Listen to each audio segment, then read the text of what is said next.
Halo semua, dimanapun kalian berada, selamat datang kembali di channel IQ9 Film. Sebelum lanjut menonton, jangan lupa klik tombol subscribe dan loncengnya. Video kali ini, gua akan merangkum film Korea yang berjudul.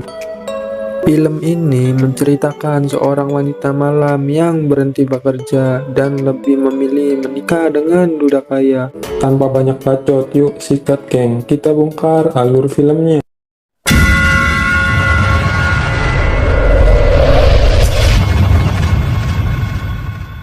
Di awal film terlihat dua orang yang sedang minum arak di sebuah bar.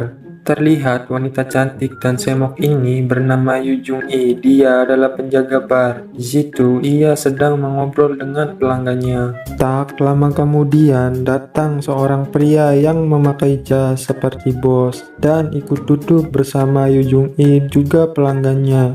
Pria ini bernama Jo Sun. Yu Jung Hee pun langsung menyuruh duduk dan mengajaknya mengobrol. 오늘 좀 취했네요. 오빠는 맨날 혜영 씨만 찾더라. Yu Jung Hee langsung menelpon temannya untuk datang dan menemani Jo Sun. Setelah itu, teman Yu Jung Hee pun datang. Dia adalah wanita malam. Wanita itu bernama Sami. Kemudian mereka pun ngobrol dan minum arak bersama. 세 사람 차라리 많이 먹었어. Jo Sun yang nampaknya sudah mabok berat malah tepar dan tertidur di situ. Melihat hal itu, Sami pun langsung membawanya ke kamar hotel. Di situ, Sami yang sudah sange itu tergoda ingin mencicipi rudal milik Jo Sun. Tanpa basa-basi lagi, Sami dengan cepat memulai meraba-raba rudal milik Jo Sun dan mereka pun melakukan enak-enak, geng. Di pagi harinya, terlihat Sami sedang ngobrol dengan Jo Sun. Di situ, Jo Sun mengatakan kalau dirinya tertarik kepada Sami dan mengajak menikah untuk hidup bersama. Sami yang sudah lama menjanda pun sangat senang dan ia pun langsung menerimanya. Di situ, Jo Sun mengatakan bahwa dirinya duda dan mempunyai anak laki-laki. Mendengar hal itu, Sami juga mengatakan bahwa dia juga mempunyai anak perempuan. Dan di saat membicarakan hal itu, ternyata Yu Jung Hee sedang mendengarkan pembicaraan mereka.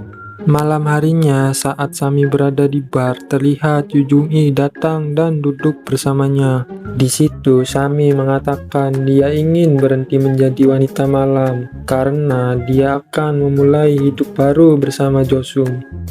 Mendengar hal itu, Yu Jung Hee pun merasa kesal karena Sami tidak lagi menemaninya menjadi wanita malam.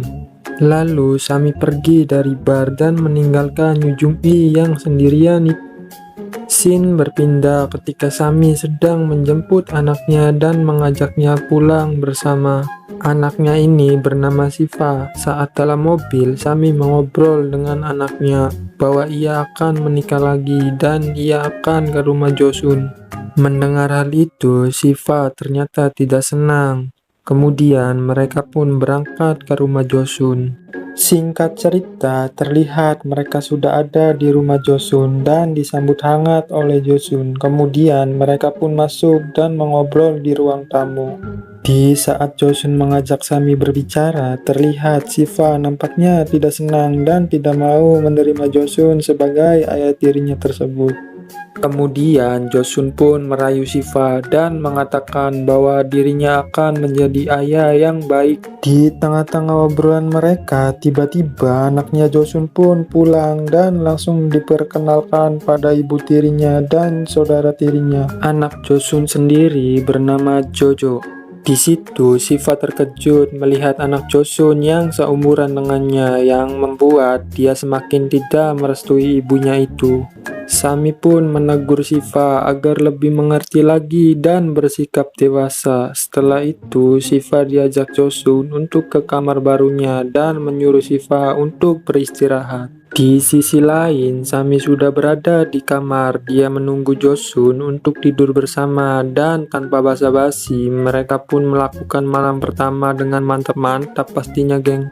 Di pagi harinya, mereka terlihat sedang sarapan bersama. Tak lama kemudian, Jo Sun pun berpamitan untuk pergi bekerja.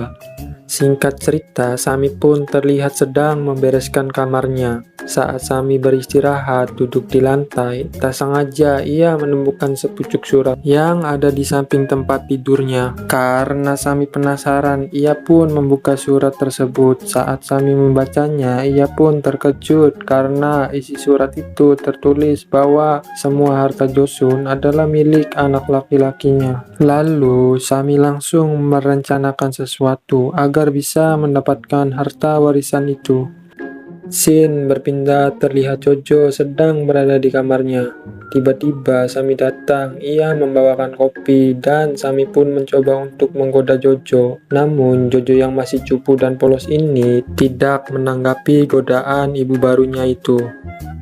Di sisi lain terlihat Siva yang sedang duduk di pinggir jalan sambil merokok.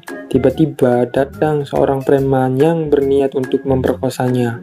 Namun, tak diduga tiba-tiba Josun pun datang dan mengajar preman tersebut. Siva yang melihat hal itu, yang awalnya tidak suka pada Josun, akhirnya luluh dan menerima Josun sebagai ayah tirinya. Dan mereka pun berpelukan, kayak Teletubbies, geng. Di pagi harinya, terlihat Josun akan pergi bersama Siva, dan di rumah hanya ada Sami dan Jojo di rumah berdua. Ternyata Josun dan Siva ini pergi ke sebuah hotel. Josun mengatakan bahwa ia sayang kepada Siva. Josun juga mengatakan kalau ia ingin merasakan surabi lempit milik Siva. Mendengar hal itu, Siva tidak menolak ajakan yang diberikan oleh Josun, dan mereka pun melakukan enak-enak, geng. Di akhir film, Sami yang berada di rumah bersama Jojo ini, Sami pun tidak menyia-nyiakan kesempatan itu. Di saat Jojo sedang duduk di ruang makan, tiba-tiba Sami datang yang cuma memakai dalaman saja. Lalu ia menggoda Jojo. Jojo pun terkejut melihat kelakuan ibu tirinya tersebut. Tanpa banyak bacot, Sami pun langsung menyosor Jojo dan mereka pun melakukan enak-enak, geng. Dan film pun selesai. Ending yang sangat menggregetkan. Dari awal sampai akhir, film ini isinya pengacrotan semua, geng. Dari film ini, ambil positifnya dan buang negatifnya. Terima kasih yang sudah menonton sampai akhir. Thank you.